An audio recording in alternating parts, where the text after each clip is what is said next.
आज हम चैप्टर 2 का सेकेंड पार्ट पढ़ेंगे जो है मेगास्पोरोजेनेसिस। इस मेगास्पोरोजेनेसिस में हम पढ़ेंगे कि किस प्रकार से मेगास्पोर का निर्माण होता है, किस प्रकार की प्रक्रियाओं से गुजरकर मेगास्पोर बनता है, मादा युग्मक बनता है। इसके पिछली क्लास में हमने देखा था कि माइक्रोस्पोरोजेनेसिस की प्रक्रिया के तहत एक माइक्रोस्पोर कैसे बनता है, पोलन ग्रेन कैसे बनता है, परागकण कैसे बनता है जो कि एक नर युग्मक है। तो नर युग्मक बनने की क्रिया हमने देख लिया माइक्रोस्पोरोजेनेसिस के तहत, और आज हम देखेंगे मेगास्पोर बनने की प्रक्रिया जो कि मेगास्पोरोजेनेसिस के तहत पूरी होगी। मेगास्पोरोजेनेसिस में जो मेगास्पोर बनेगा तो सबसे पहले ये हमें जानना है कि मेगास्पोर बनता कहाँ है। जाहिर सी बात है कि मेगास्पोर जो कि फीमेल गैमिट है, तो यह फीमेल रिप्रोडक्टिव ऑर्गन में बनेगा। और फीमेल रिप्रोडक्टिव ऑर्गन कौन सा होता है, आपको सबको पता है, गायनेसियम होता है, जिसमें कि ऊपर स्टिग्मा, स्टाइल और नीचे क्या होता है, ओवरी होता है। और इस ओवरी में क्या लगे रहते हैं, ओव्यूल लगे रहते हैं या बीजांड लगे होते हैं। तो ये जो अंडाशय है या ओवरी है, ओवरी के अंदर ओव्यूल लगे हुए हैं और इसी ओव्यूल के अंदर मेगास्पोर का निर्माण होगा जो मेगास्पोरोजेनेसिस की प्रक्रिया के तहत बनेगा, और वह मादा युग्मक या फीमेल गैमिट होता है। मेगास्पोर बनने की प्रक्रिया को समझने के लिए हम इस एक ओव्यूल को या एक बीजांड को हम देखेंगे पहले कि इसकी रचना किस प्रकार से होती है और इसके अंदर मेगास्पोर किस प्रकार से बनेगा। तो पहले हम ओव्यूल की रचना देखेंगे, ओव्यूल या बीजांड। बीजांड में एक वृत्तनुमा संरचना होती है और एक गोल रचना होती है। इस पे आवरण होते हैं, इसमें दो आवरण होता है,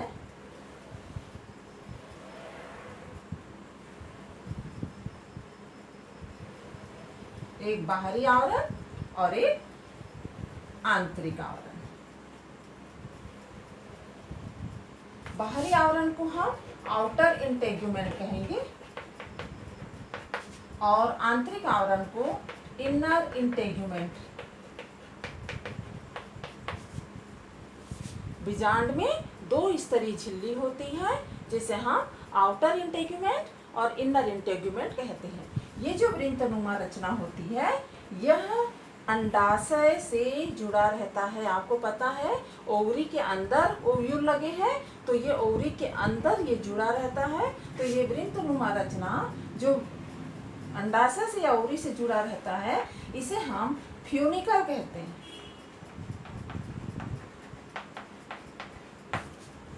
और यह वृत्त जब बीजांड के आधार भाग से जहां पर जुड़ा रहता है इस स्थान को हम हाइलम कहते हैं।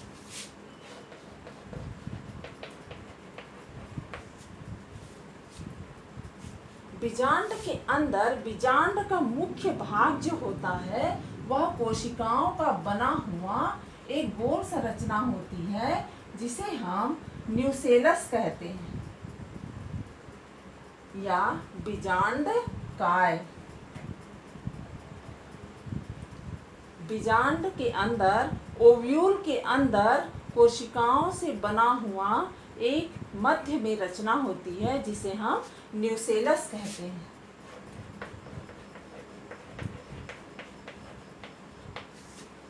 इस न्यूसेलस को ये बीजांड का या ओव्यूल का जो आवरण है वो पूरी तरीके से नहीं ढकता। एक स्थान पर यह खुला रहता है और जिस स्थान पर यह खुला रहता है उसे हम माइक्रोपाइल कहते हैं।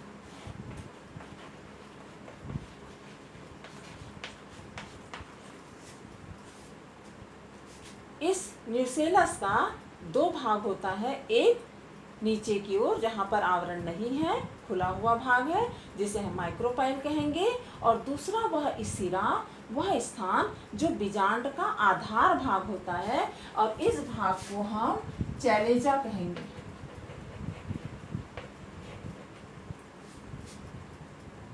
इस न्यूसेलस के अंदर जो कि कोशिकाओं का बना हुआ एक रचना है, इसके अंदर माइक्रोपाइल एंड की तरफ एक गोल रचना होती है जिसे हम भ्रूण कोश कहते हैं या एम्ब्रियो सैक।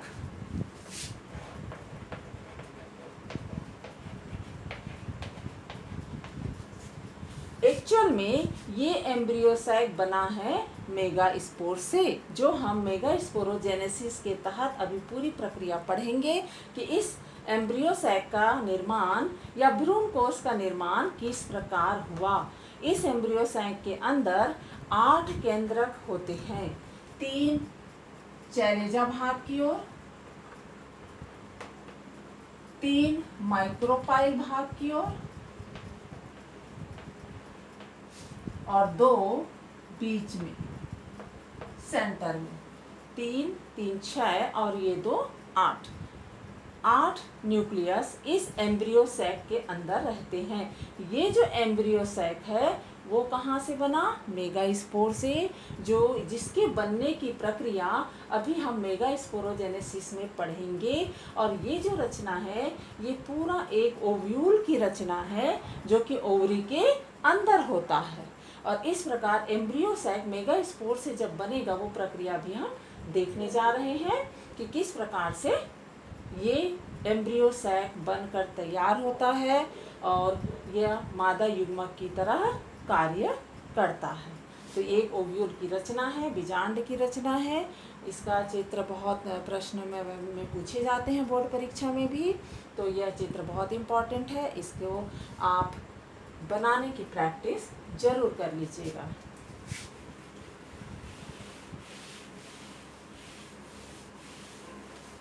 अब हम आते हैं मेगास्पोरोजेनेसिस, अर्थात मेगास्पोर बनता कैसे है। अभी तो हमने चित्र में देख लिया कि मेगास्पोर जो है वो बीच में जो हमने भ्रूण कोश देखा था एम्ब्रियो सैक, वो एक्चुअल में मेगास्पोर से बनता है। तो मेगास्पोर कैसे बनता है? अभी हमने ओव्यूल की रचना में एक शब्द आया था न्यूसेलस। न्यूसेलस जो बीच में एक गोल ओव्यूल का मुख्य भाग होता है और वही मुख्य भाग जो न्यूसेलस होता है वहीं से भ्रूण कोश के निर्माण की या मेगास्पोर के निर्माण की प्रक्रिया की शुरुआत होगी। न्यूसेलस के मान लीजिए ये कोशिकाओं का समूह रहता है। न्यूसेलस आप समझ रहे हैं ना बच्चों? कौन सा था? अभी मैंने जो बनाया था ये क्या था? बीजांड ओव्यूल था, है ना? और ये ओव्यूल कहाँ था? ओवरी के अंदर। और इस ओव्यूल में ही क्या है? ये कोशिकाओं का बना हुआ न्यूसेलस है। और इसी न्यूसेलस में ये प्रक्रिया मेगास्पोरोजेनेसिस की शुरू हो रही है। इस ओव्यूल के अंदर ये जो न्यूसेलस है, ये इस न्यूसेलस में मेगास्पोरोजेनेसिस की प्रक्रिया शुरू हो रही है। हम देखेंगे कि किस प्रकार से ये जो भ्रूण कोश यहाँ पर बनता है वो बन के तैयार होगा, ये हम पढ़ने जा रहे हैं। तो ये जो न्यूसेलस है वो छोटा सा पोर्शन मैंने यहाँ लिया है कि यहाँ पर कौन सी प्रक्रिया हो रही है। ये न्यूसेलस जो कोशिकाओं का समूह रहता है, यहाँ पर बहुत सारी कोशिकाएं रहती हैं, कोशिकाओं का बना हुआ, कोशिकाओं की बनी हुई रचना होती है न्यूसेलस। और इसी न्यूसेलस में एक कोशिका आकार में थोड़ी बड़ी हो जाती है। ये न्यूसेलस की एक कोशिका आकार में बड़ी हो जाती है और इस आकार में बड़ी कोशिका को हम कहते हैं प्राइमरी आर्कीस्पोरियल सेल। प्राइमरी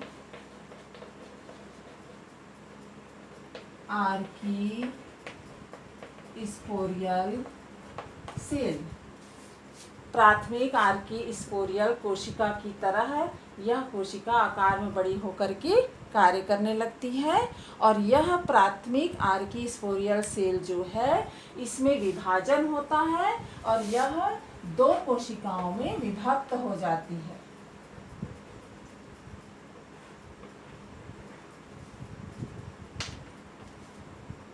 बाहर की ओर की जो कोशिका है वह कहलाती है प्राइमरी पैराइटल सेल और नीचे की कोशिका कहलाती है प्राइमरी स्पोरोजिनस सेल।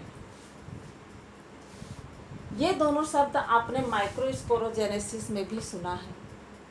जब हम माइक्रोस्पोर का निर्माण करते हैं और जब पराग कोश में एपिडर्मिस के नीचे जो हाइपोडर्मल लेयर की एक कोशिका बड़ी हो जाती है उसको भी हम आर्किस्पोरियल सेल कहते थे। यहाँ पर भी हम न्यूसेलस की एक कोशिका बड़ी हो रही है, उसे हम प्राइमरी आर्किस्पोरियल सेल ही कह रहे हैं।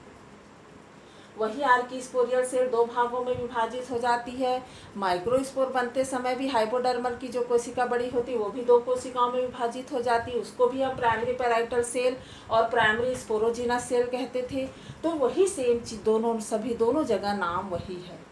तो प्राइमरी पैराइटल सेल बाहर की ओर की कोशिका को कहते हैं और प्राइमरी स्पोरोजिनस सेल भीतर की ओर की कोशिका को कहते हैं।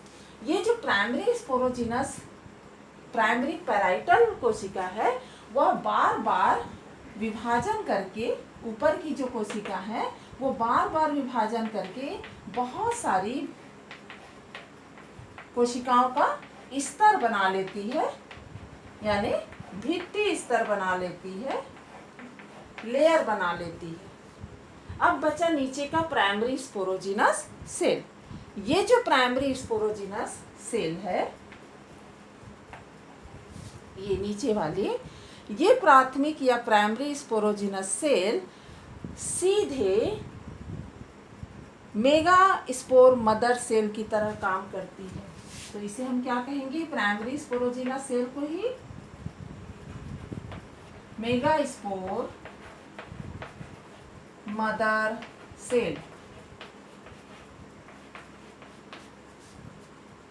न्यूसेलस की एक कोशिका बड़ी हो गई जिसे हम प्राइमरी आर्किस्पोरियल सेल कर रहे हैं। प्राइमरी आर्किस्पोरियल सेल दो कोशिकाओं में विभाजित हो गई, primary parietal cell, primary sporogenous cell. Primary parietal cell अनेक बार विभाजन करके, समसूत्री विभाजन करके बहुत सारे कोशिकाओं का स्तर बना लेती है, यानी भित्ति बना लेती है। और नीचे की जो प्राइमरी स्पोरोजिनस कोशिका थी वह मेगा स्पोर मदर सेल की तरह कार्य करने लगती है। यह जो मेगा स्पोर मदर सेल है जिसको हम गुरु बीजाणु मातृकोशिका कहते हैं। मेगा स्पोर का हिंदी में क्या कहते हैं, गुरु बीजाणु, और मदर सेल यानी मातृकोशिका। तो मेगा स्पोर मातृकोशिका, गुरु बीजाणु मातृकोशिका। अब यहाँ पर मेगा स्पोर मदर सेल में अर्धसूत्री विभाजन होगा। मेगा स्पोर मदर सेल में कौन सा विभाजन होगा, मियोसिस। हर युग्मक के निर्माण से पहले मियोसिस की प्रक्रिया संपन्न होती है, जिसके बारे में हम पिछली क्लास में चर्चा कर चुके हैं। तो मेगा स्पोर मदर सेल में मियोसिस सेल डिवीजन होगा, अर्धसूत्री विभाजन होगा, और जिसके तहत आपको पता है एक कोशिका से 4 कोशिकाएं बनती है। तो यहाँ पर भी मेगा स्पोर मदर सेल पहले 2 कोशिका बनाएगी और उसके बाद 4 कोशिकाओं का निर्माण होगा, और इसका अरेंजमेंट इस प्रकार से होता है। मेगा स्पोर मदर सेल में अर्धसूत्री विभाजन के द्वारा 4 मेगा स्पोर टेट्राड, लीनियर, इसको हम कहते हैं लीनियर टेट्राड, लीनियर टेट्राड या रैखिक टेट्राड। एक लाइन में 4 कोशिकाएं स्थित रहती हैं जो मेगा स्पोर मदर सेल से अर्धसूत्री विभाजन के बाद बनती है, जिसे हम लीनियर टेट्राड या रैखिक टेट्राड कहते हैं। और यह हैप्लॉइड होती है, अगुणित होती है, क्योंकि यहाँ पर अर्धसूत्री विभाजन हो चुका है, इसलिए यह लीनियर टेट्राड की जो कोशिकाएं होती हैं वो कैसी होती हैं, हैप्लॉइड होती हैं या अगुणित होती हैं। अब हम इस लीनियर टेट्राड को देखते हैं।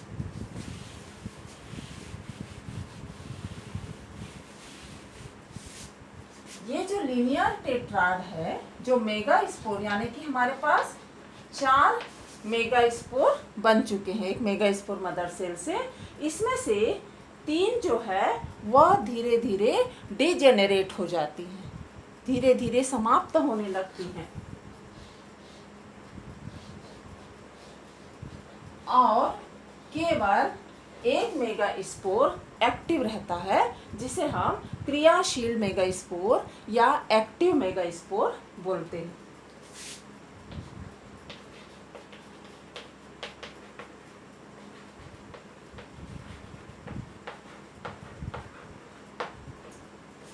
अब यहाँ पर एक और चीज़ है कि ये जो एक्टिव मेगास्पोर है उसका स्थान कहाँ पर रहता है। जब हम ये मान लीजिए ये न्यूसेलस है और न्यूसेलस में अभी हमने देखा था एक तरफ माइक्रोपाइल है खुला वाला और ऊपर का भाग चैलेजा कहलाता है।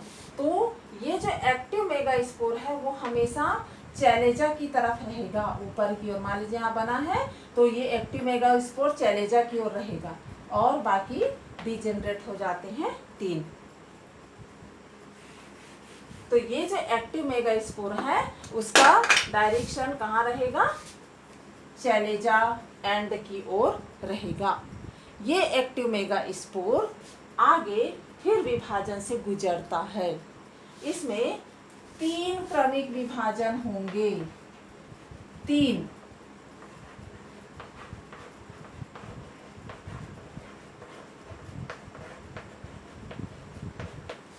क्रमिक विभाजन इसमें होगा एक्टिव मेगास्पोर में।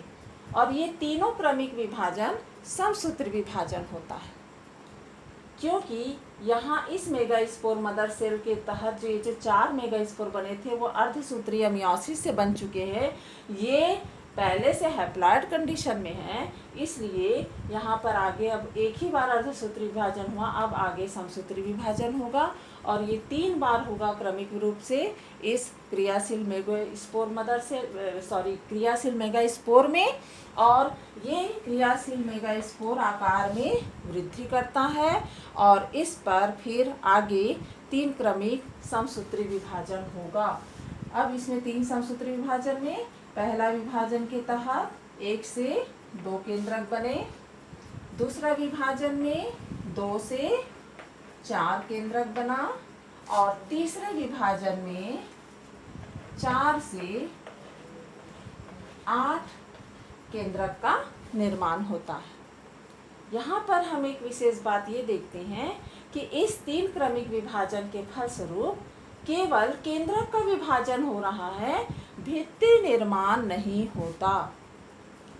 8 कोशिकाएं नहीं बनती, 8 केंद्रक बनते हैं, क्योंकि विभाजन के फलस्वरूप केवल केंद्रक का विभाजन हो रहा है, भित्ति निर्माण नहीं होता है। इस प्रकार ये 8 केंद्रक रचना बन जाती है, जिसे हम एम्ब्रियो सैक या भ्रूण कोश कहते हैं।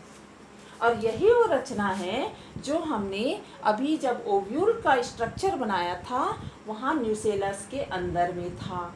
तो ये मेगास्पोर से एम्ब्रियो सैक का निर्माण होता है और यही एम्ब्रियो सैक मादा युग्मक की तरह कार्य करता है और यही मादा युग्मक है। तो मेगास्पोरोजेनेसिस में हमने मेगास्पोर से एम्ब्रियोस, पहले मेगास्पोर बनाया, फिर मेगास्पोर से एम्ब्रियो सैक का निर्माण होता है।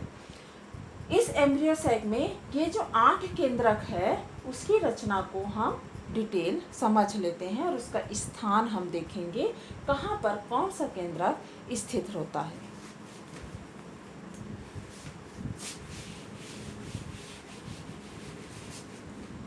एम्ब्रियो सैक की रचना समझने के लिए हम फिर से थोड़ा सा ओव्यूल की रचना को समझेंगे, क्योंकि एम्ब्रियो सैक कहाँ रहता है, ओव्यूल में रहता है।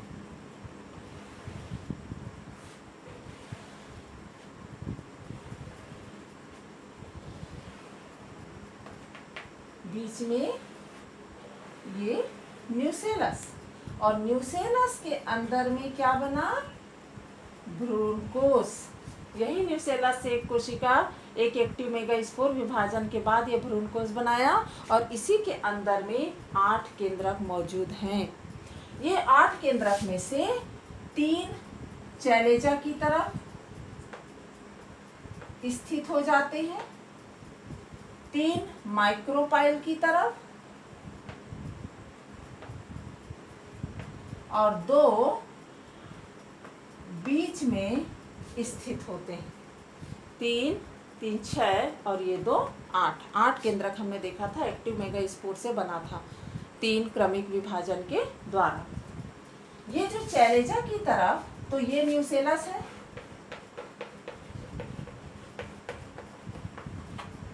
ये माइक्रोपाइल है।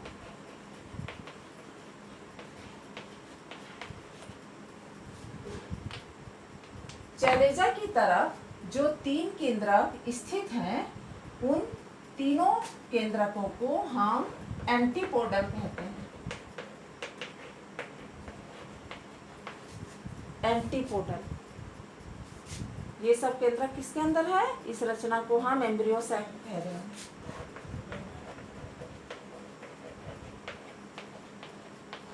जो कि मेगास्पोर से बना है। तो ऊपर चैलेजा की तरफ के तीनों केंद्रक को हम एंटीपोडल या प्रतिमुख कहते हैं, और माइक्रोपाइल की तरफ ये जो 3 केंद्रक है, उसमें से एक केंद्रक अंड को एग सेल कहलाता है या अंड कोशिका, एग सेल। यही मुख्य रूप से मादा युग्मक की तरह काम करेगा, एग सेल। और ये जो 2 इसके साथ में केंद्रक लगे हुए हैं, ये दोनों सहायक कोशिकाएं होती हैं। सिनर्जिड बोलते हैं इसको, सिनर्जिड्स।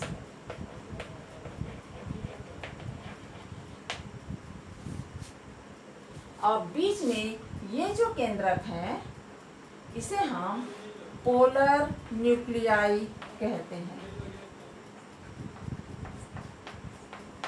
या ध्रुवीय केंद्रक। पोलर न्यूक्लियाई या ध्रुवीय केंद्रक। चैलेजा की तरफ 3 जो केंद्रक है एंटीपोडल, माइक्रोपाइल की तरफ जो 3 केंद्रक है, उसमें से एक केंद्रक एग सेल या अंड कोशिका, और 2 जो केंद्रक हैं वो सहायक कोशिका या सिनर्जिड्स कहलाती हैं। सेंटर में 2 केंद्रक हैं जिसे हम पोलर न्यूक्लियाई या ध्रुवीय केंद्रक कहते हैं। इस प्रकार ये भ्रूण कोश की रचना में हमें 8 केंद्रक दिखाई दे रहे हैं। यह 8 केंद्र की भ्रूण कोश की रचना है। परीक्षा में प्रश्न पूछा जाता है 8 केंद्र की भ्रूण कोश की रचना को समझाइए, तो आपको ये पूरा का नाम पता होना चाहिए और इसकी पोजीशन कहाँ कहाँ पर है केंद्रकों की, उसका भी मालूम होना चाहिए। यहाँ पर एक और बात है कि ये जो पोलर न्यूक्लियाई है, आगे जा कर के ये आपको पता है ये सारे केंद्रक कैसे हैं? हैप्लॉइड हैं, अगुणित हैं। लेकिन आगे जा कर के ये दोनों पोलर न्यूक्लियाई, ये दोनों न्यूक्लियस आपस में फ्यूजन कर लेते हैं, दोनों केंद्रक आपस में जुड़ जाते हैं, और तब हम इसे कहेंगे सेकेंडरी न्यूक्लियस।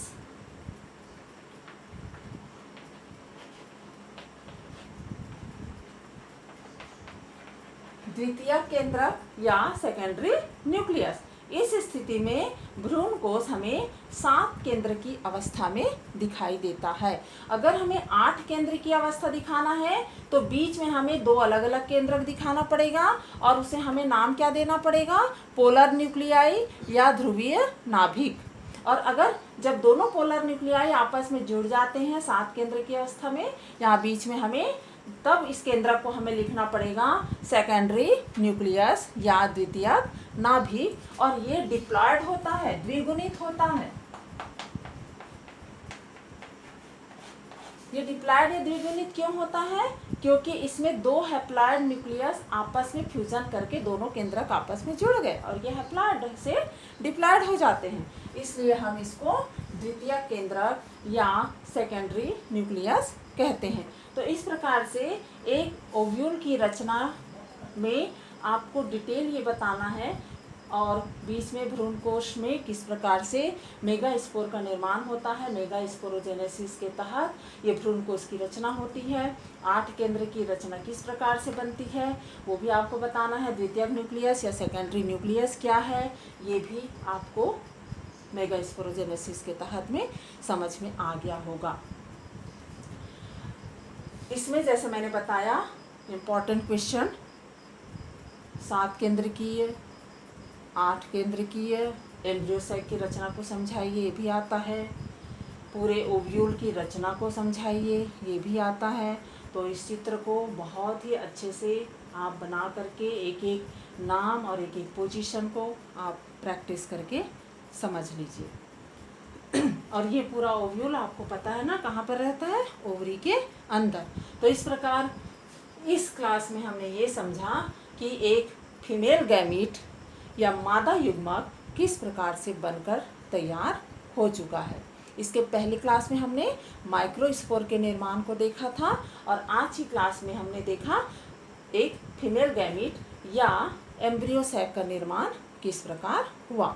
अब हम ये समझ चुके हैं कि माइक्रोस्पोर बन के रेडी है और मेगास्पोर से एम्ब्रियो सैक भी बन चुका है। जब दोनों बन चुका है तो नेक्स्ट क्लास में हम ये पढ़ेंगे कि किस प्रकार से अब पॉलिनेशन होगा, परागण की क्रिया होगी और परागण की क्रिया के बाद में किस प्रकार फर्टिलाइजेशन क्रिया होगी, वो हम अगली क्लास में देखेंगे।